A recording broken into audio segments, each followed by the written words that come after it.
Okay. So good morning and good evening, everyone. Welcome to today's INQA seminar.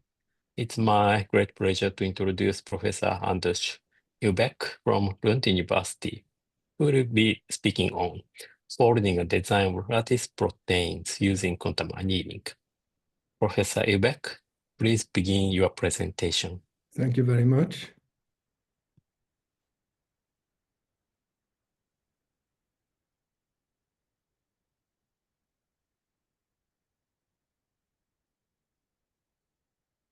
Yes, so this is the title of my presentation, and it is work done with Lukas Knutsson and Karsten Pettersson. They are both in Lund in Sweden, like me, and then also with Sandipan Mohanty in Jülich, Germany. Let me begin by just making clear what I mean by folding and design. So folding, by that I mean structure prediction or energy minimization. Given an amino acid sequence, predict the structure. And design is the inverse problem. So given a structure, find a sequence that will fold to this structure. I also want to stress that it's when we're going to look at simple lattice proteins, the purpose is not really to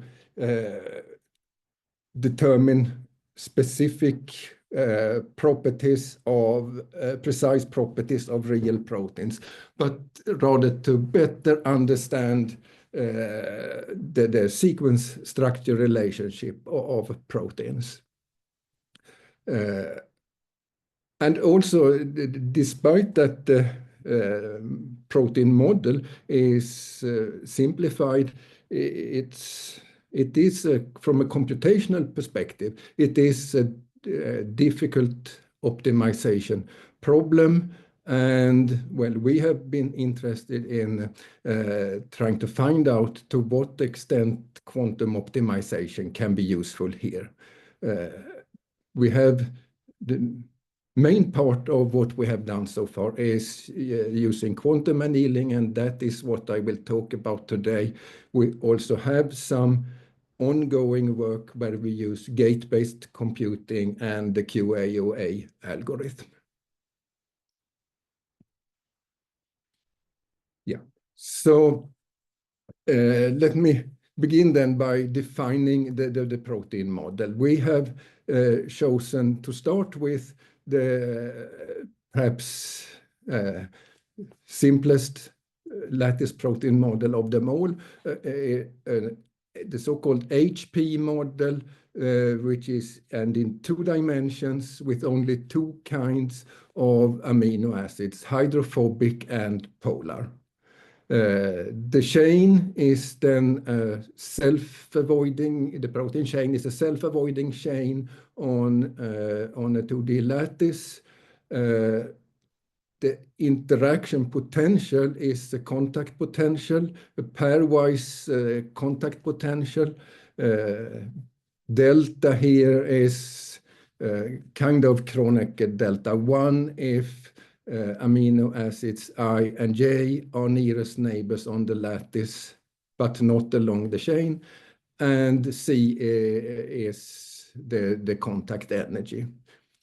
And in the HP model, this contact energy C is, or minus the contact energy, is 1 if we have a contact between 2 H amino acids and it's 0 otherwise.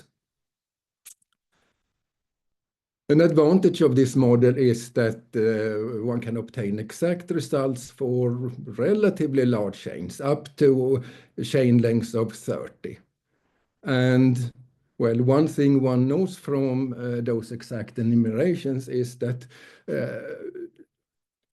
so sequences, they may or may not have a unique ground state.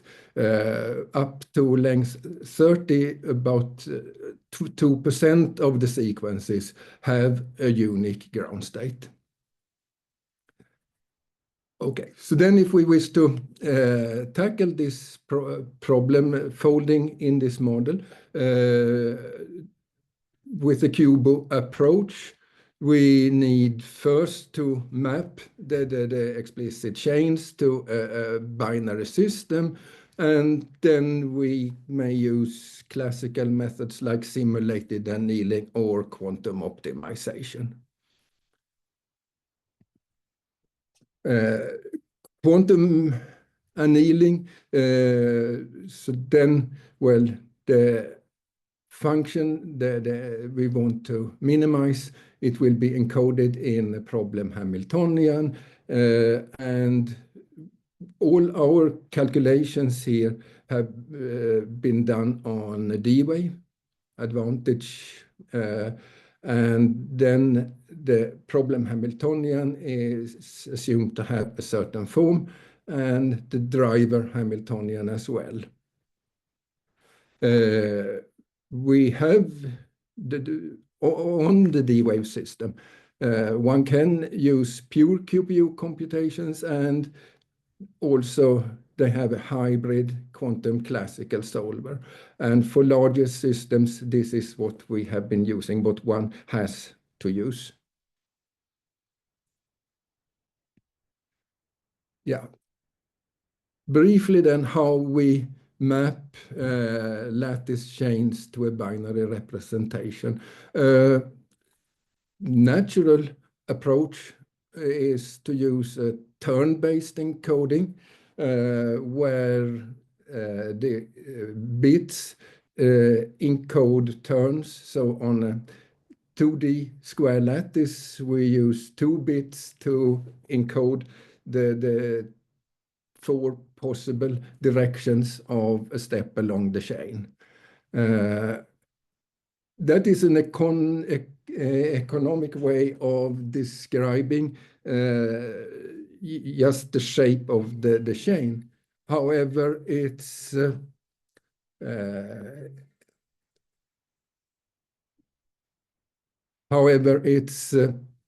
is hard to then implement non-local interactions, for example, self-avoidance, and which is also essential in the problem.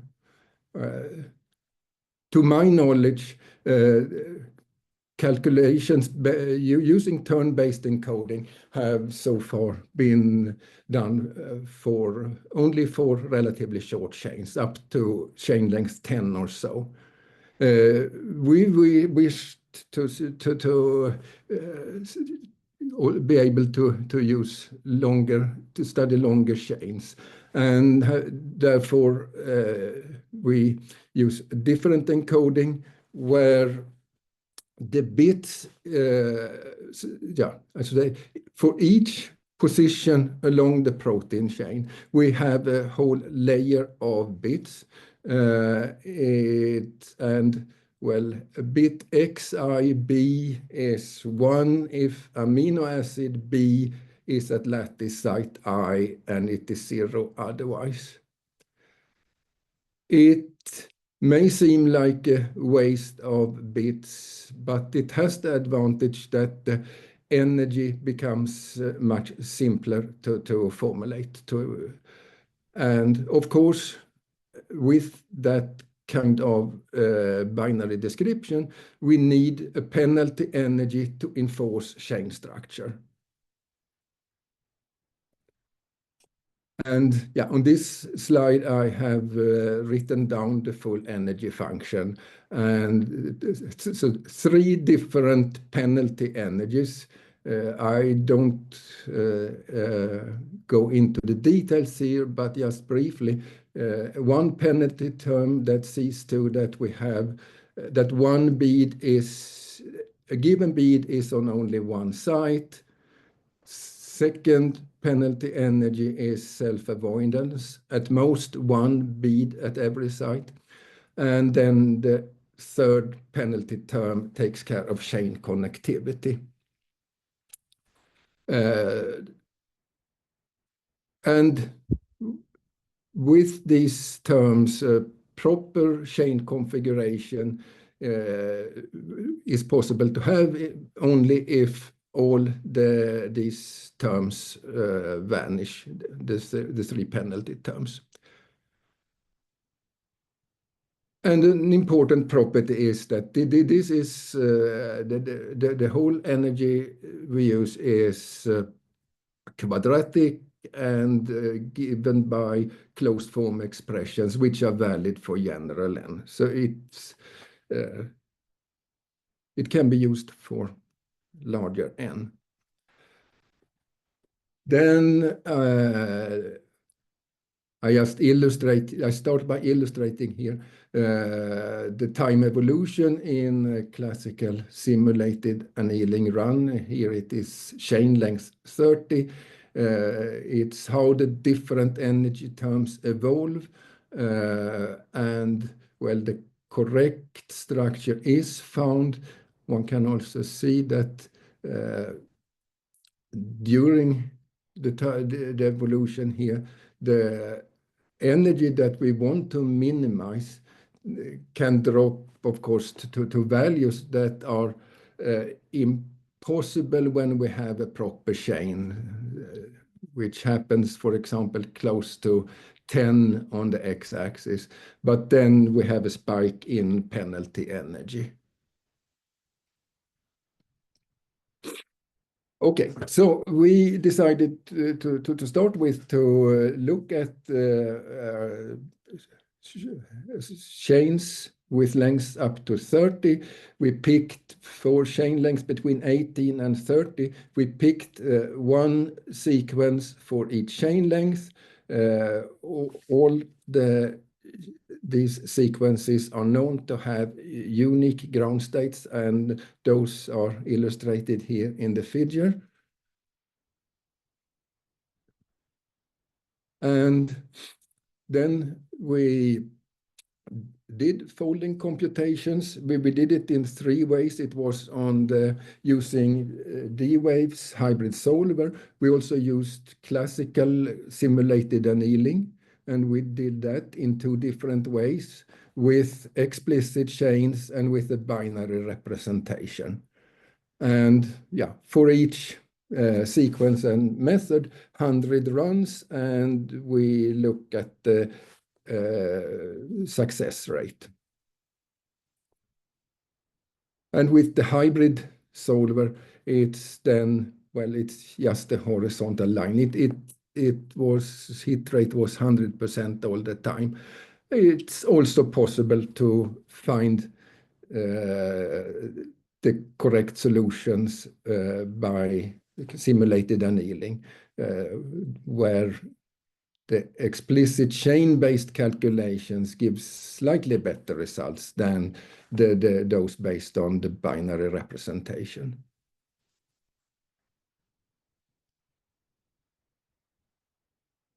An important question and then is, so we have in our energy function, we have the 3 penalty terms, we have Lagrange parameters setting the strength of the terms, how sensitive are the results to changes in these parameters.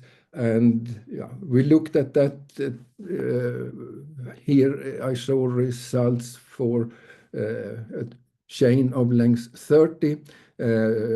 We have some combination of parameter values that gave 100% success rate. Starting from those values, we change one parameter at a time and look at how the hit rate changes. And well, it's one can see that there is a relatively broad region where we get high hit rates. So fine-tuning is not so very important.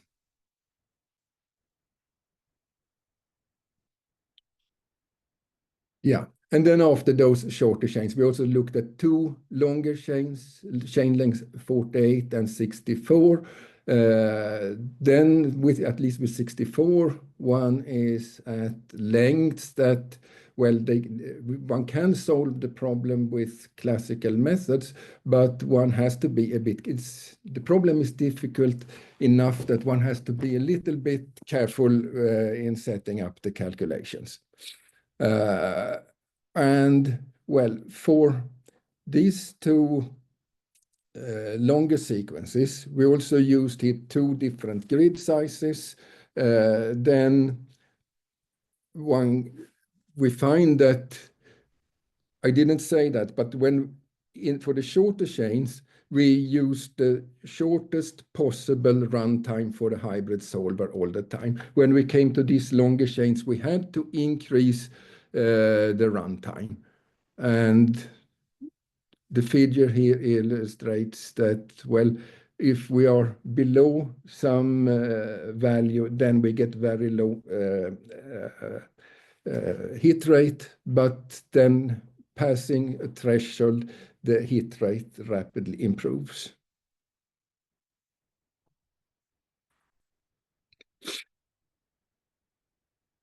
So that was computations using the hybrid solver. We also tried using pure QPU computations. Then one is limited to much shorter chains. The longest chain we managed to fold using pure QPU computations was length 14, and as can be seen from this figure to the left, the hit rate drops roughly exponentially with here it's plotted as a function of number of physical qubits, but as a function of problem size. And when we come to the already at n equal for chain length 10, we are down to very low hit rates.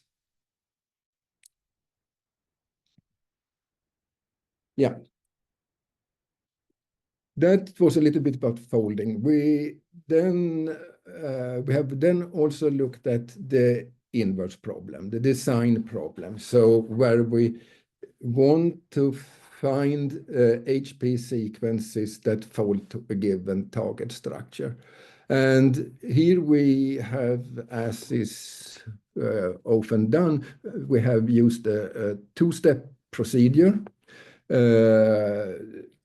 In the first step, we generate candidate sequences we take the target structure, keep the structure fixed, and then we minimize the energy.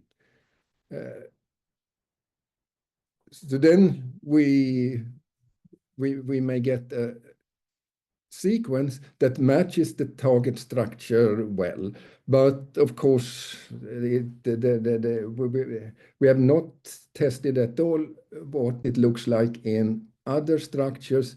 So it may still be that this sequence we find has even lower energy in other structures. So therefore, we need a second step where we test whether or not the generated sequences actually fold to the intended structure.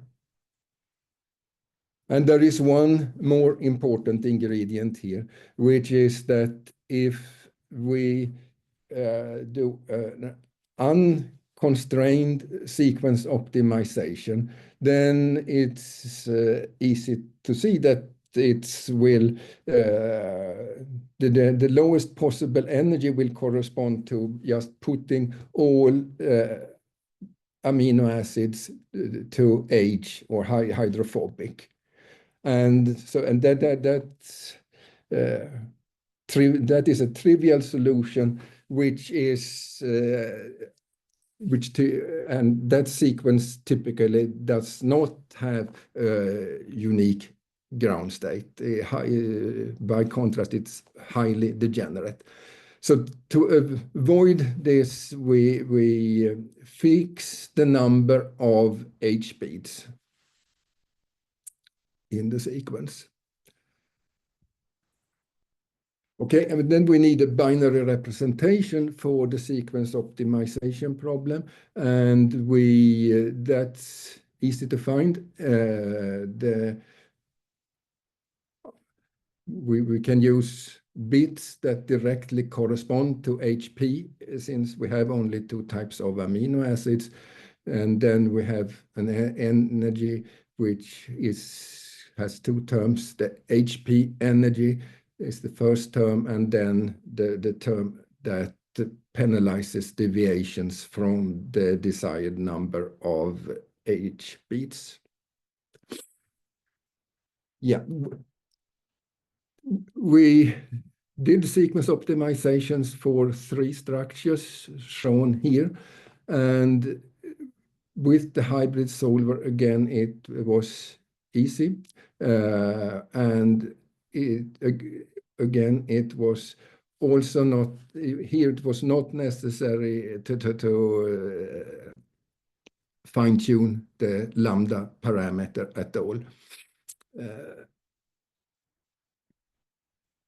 And we then tested the generated candidate sequences by using the folding methods that I talked about previously. And for each of the 3 targets, we could find at least one sequences that had the target structure as its unique ground state. I give an example here of a sequence we found. It's for chain length 64, 36 H beads, and here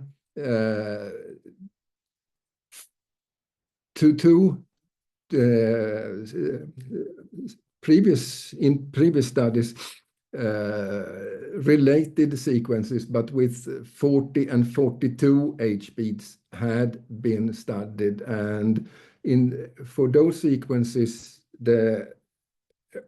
this structure is the degenerate lowest energy level. It turns out that when we reduce the total number of beats to 36, the degeneracy is lifted. Yeah. Okay, so that was design with the hybrid solver. We looked the sequence optimization problem is easier than the folding problem, and we decided to look a little bit more in detail what happens here when we use pure QPO. And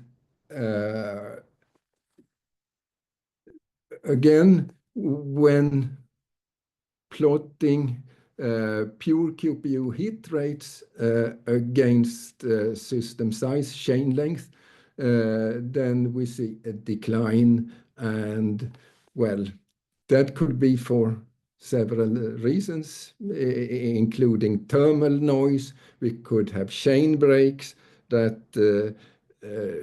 chains of physical qubits corresponding to logical qubits that they break. The finiteness of the annealing time could play a role, and there could be control errors. To get some idea of what might be important here, we did a few things. We started by eliminating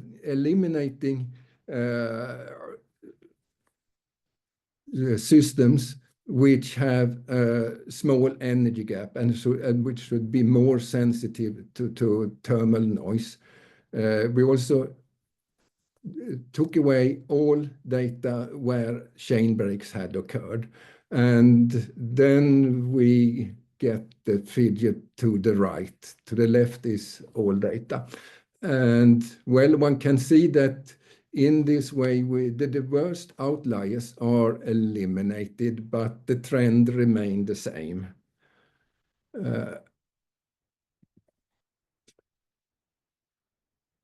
Then for some system, we varied the annealing time and looked how the pure QPU hit rate changed, and what we found was that, well, for small annealing times, as when we then increase the annealing time, one does see improved hit rate, but it levels off fairly soon. And so it's increasing the annealing time doesn't solve the problem. Finally, then we also looked at control errors. Control errors, by that, I mean, errors due to imperfect implementation of the problem Hamiltonian on the QPU. So errors delta H and delta J in the parameters. And here we followed an analysis done by DeepWave themselves of such errors. So assuming that the errors in the parameters are independent and Gaussian and have certain standard deviations, and also quantitatively estimated values for these standard deviations from DeepWave. Okay. So as assuming the errors are of that type, we generated many perturbed instances of perturbed Hamiltonians, and we looked at the fraction of these that share ground state with the problem Hamiltonian, the intended problem Hamiltonian. And if one then plots this estimated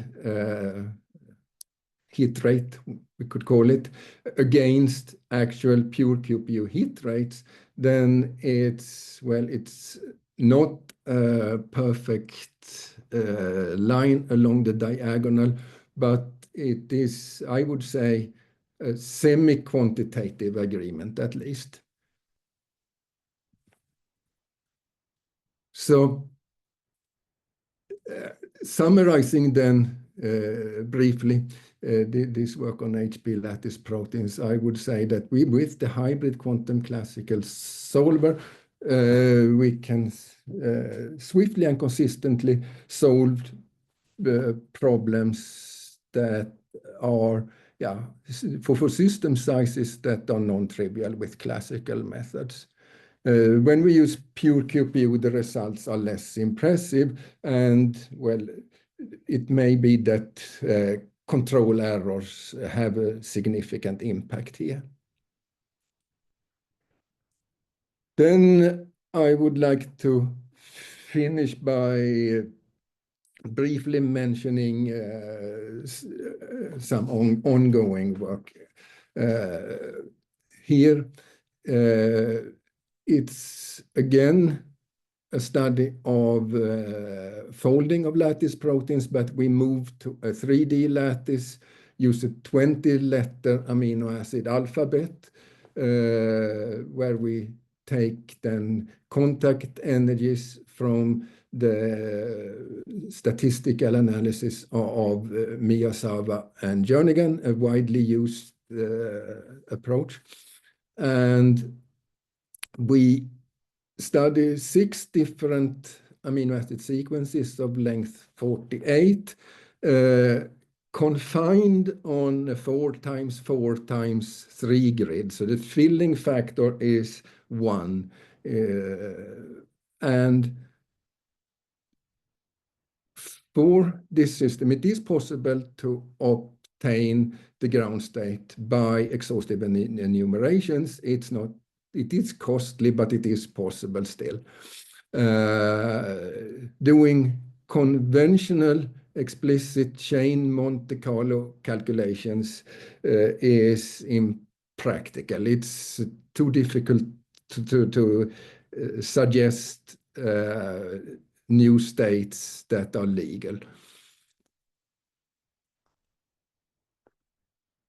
So then we tried the QUBO variant of the problem, and again, we used the hybrid solver, and we also used classical simulated annealing based on the binary representation. And we found that it was possible to swiftly find solutions for all 6 sequences. The figure to the right shows energy as a function of runtime, and well, with the hybrid solver, it's quick. But it's difficult to compare the times of different methods here in a fair way. But anyway, the hybrid solver quickly finds the correct solution. The simulated annealing, we have to wait for a little bit longer, but not too much, and it does find a correct solution. And finally, we also looked at the QUBO method based on linear quadratic programming methods, but we have not managed to solve the problem with QUBO.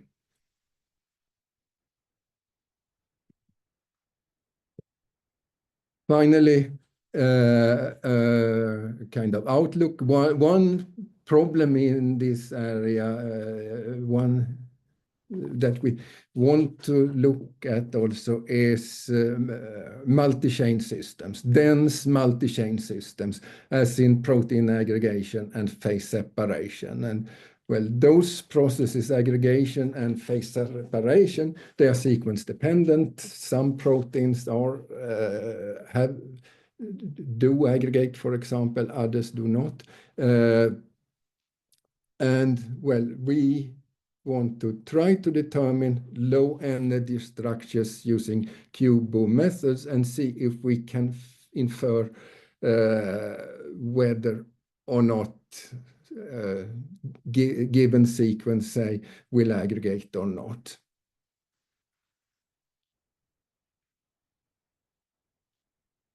Yeah. Finally, I want to just mention that the computations we have done was on a D-wave system in Jülich in Germany. And I list here also some references. It's 2 references to our work on the HP model, and then an almost finished manuscript on this folding on minimal grids. So thank you very much.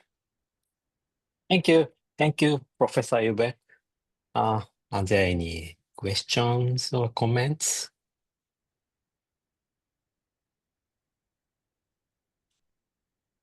I have a question. Yes. So there are several proposals of finding the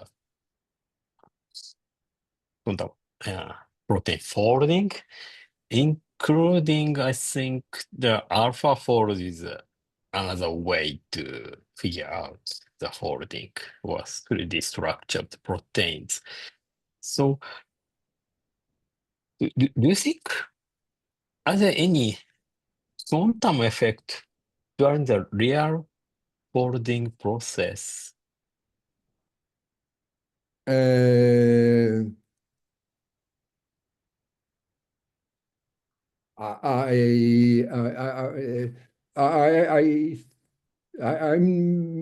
don't think that it is an important fact. I'm not aware of any evidence indicating that that would be the case.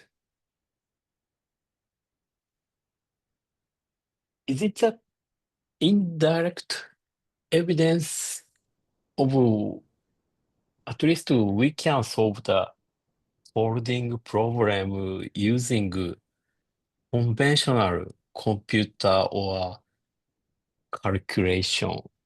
I think if we apply the quantum computing, we may accelerate compared to the protein folding in nature. we can accelerate that. That will definitely accelerate, let's say, the drug discovery area. Yeah. Uh, but I guess that there's no quantum effect in the real folding process is something that in indirect evidence of at least nature can solve the folding, uh, not using quantum information or quantum computing. Do you think? How do you think? Sorry, I'm not sure I understood the question. Yeah. So I mean that the you say, well, many scientists believe that there's no quantum effect in a real folding process. That is an indirect evidence of we at least we can solve the folding problem using classical or conventional computer. We have a reasonable Yeah, resource or time. yeah. Uh, Now, yeah. Okay. And I mean, Okay. it's really, Mm, I think, a delicate question. I mean, it's one can, I think, I mean, one can say also that you mentioned AlphaFold, and that is a fantastic success, I think. Uh, and it is a problem that has been studied for a very long time, and earlier on, very often tackled by building models based on classical physics and doing mhm, molecular mhm. dynamics. And Yes. that has been extremely difficult, and I think it still is, to get reasonable results based on a single physical model. See. Thank you. So I see. Yeah. Okay. Please go ahead. Tanabe-san. So thank you for nice talk. I curious about the accuracy of your model, which you employed in this benchmark simulation. So this model is very simple, limited in the two-dimensional, Yeah, but I'm curious about if you employed, for instance, if you picked up some real amino acid sequence yeah, or which form, for instance, beta seed, because usually in reality the protein is a three-dimensional, but some secondary structures such as beta seed can be regarded as two-dimensional. yeah, So therefore, yeah, if you picked up several real amino acid sequence which forms beta seed, yeah, yeah, your model some minimum structure is actually correspond to the beta seed, and then your simulation can predict that two-dimensional that is a beta seed. Do you think that, or have you ever tried? yeah, yeah, yeah, yeah, yeah, yeah. I mean, well, it's a little bit difficult to, in the lattice context, to define precisely what one means by beta sheet and alpha helices. But sometimes one does see that there are regularities in the local structure, which one perhaps could think of as beta sheet and alpha helix. And then I also want to say that if one wants to come closer to protein-like geometry, one should not use, I think, the square or cubic lattices that we have been using, but rather use a tetrahedral lattice. Then one gets angles that better corresponds to what one has inside proteins. And then it would become, I think, easier to talk about alpha helix and beta sheet. Okay, I think So according to the improvement of the real device or some annealers, improvement of annealer, maybe the model or more realistic model can be applicable. And then the most important next step, you think that is a tetrahedral lattice model. That is a Yeah, if one wants to take the computations in the direction that one wants to look at properties like this, then I would myself go to a tetrahedral lattice. okay. Thank you very much.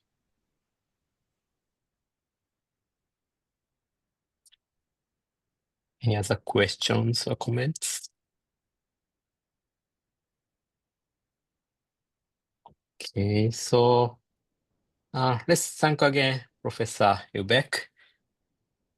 Yeah. And I'd like to close this INQA seminar and see you in the next seminar.